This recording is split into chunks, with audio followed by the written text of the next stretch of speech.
Olá, olá, olá. Continuamos aqui pensando um pouco ainda, João capítulo 8, do verso 1 ao 11, que conta a história da mulher que foi pega no ato de adultério, né? Na verdade, fariseus ali, os doutores da lei, os mestres da lei, levaram aquela mulher para Jesus apenas para o tentar, como ele definiria, se ele iria contra a lei de Moisés. E aí é óbvio que eles teriam que acusar Jesus de blasfêmias, de contra a lei de Deus, de contra o próprio Deus, contra o templo, tá certo? Então, vamos ler um texto aqui, a resposta de Jesus principalmente. Então eles continuaram a exigir uma resposta, de modo que ele se levantou e disse, Jesus se levantou e disse, aquele de vocês que nunca pecou, atire a primeira pedra. Então Jesus inclinou-se novamente e voltou a escrever na terra.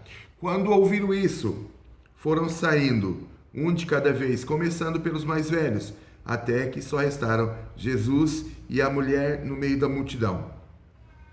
Jesus então se levantou de novo e disse à mulher, onde estão os seus acusadores?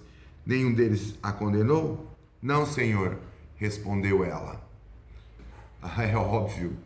Essa análise que é feita aqui por todas as pessoas que estavam ali acusando aquela mulher de pecado. Se você não tem pecado, atire a primeira pedra. É óbvio que todos fizeram esta análise e se encontraram devedores perante Deus.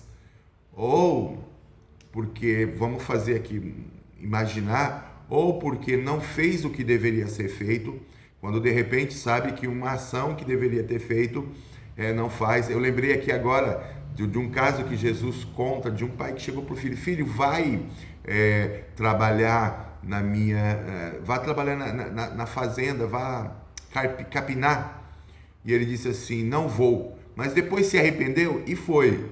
E o outro disse assim, filho, vá, ele disse para o filho, filho, vá capinar, para o outro filho, filho, vá capinar a plantação. E ele disse, já vou, pai. E não foi, tá? Há um erro e pecado de ambos, mesmo que haja um arrependimento da parte do primeiro, aí houve o erro. E é assim, a natureza humana muitas vezes trata algumas situações dessa forma. A gente acha que por nos voltarmos atrás e fazermos a coisa certa, apaga o erro anterior. O que nos dá mérito, não nos dá mérito nenhum perante Deus. Deus é santo. Quando ele fez os homens, fez esses homens santos, que eram para andar na sua presença, que eram para ter comunhão com ele. A opção de pecar foi natural e do homem. Lá em Gênesis 3, você vai ver que é óbvio que a serpente tenta a Eva, mas a Eva se decide. E eu já disse aqui para os irmãos algumas vezes, você tem que pensar que o ato e as decisões tomadas no ato do pecado de Eva são muitas decisões, são muitos momentos. Eu comparo sempre com o assassinato cometido pelos irmãos Cravinhos, a mando da namorada de um deles, que era a Suzane Richthofen. Ela teve que abrir a porta, teve que trabalhar com eles as ideias, como é que ia ser feito, tudo aquilo. Teve tempo de se arrepender. Ela deu a chave para eles, ou abriu a porta, ela estava na casa, ela sabia quando eles iam entrar. Então, houve muito tempo para ela repensar aquilo que ia ser feito. E toda a ação que ela tomou dentro deste plano, tanto é que eles também poderiam ter voltado atrás antes de cometer esse ato brutal. A Eva, ela decide pegar a fruta. Ela decide se aproximar da árvore do conhecimento do mal. Ela decide levar a sua mão, decide pegar o fruto, decide dar aquela torcidinha para poder e puxar para arrancar. Entende? É isso que eu estou falando. São muitas decisões para fazer errado. São muitas decisões. E é isso que culmina no pecado. O problema é que a gente não pensa no pecado em si como tomadas de decisões e como meritórias de castigo, né? Às vezes nós, pais, tratamos nossos filhos não castigando por aquele erro grave que ele comete, achando que isto é amor. E às vezes nós inculcamos isso, ou queremos jogar isso para Deus também. Se Deus é tão amoroso, por que não perdoa a gente simplesmente? Por que teve que colocar Jesus na cruz?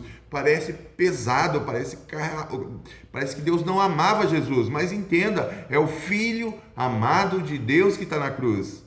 Entende? Deus ama Jesus, e é por amar Jesus que Ele promove Jesus.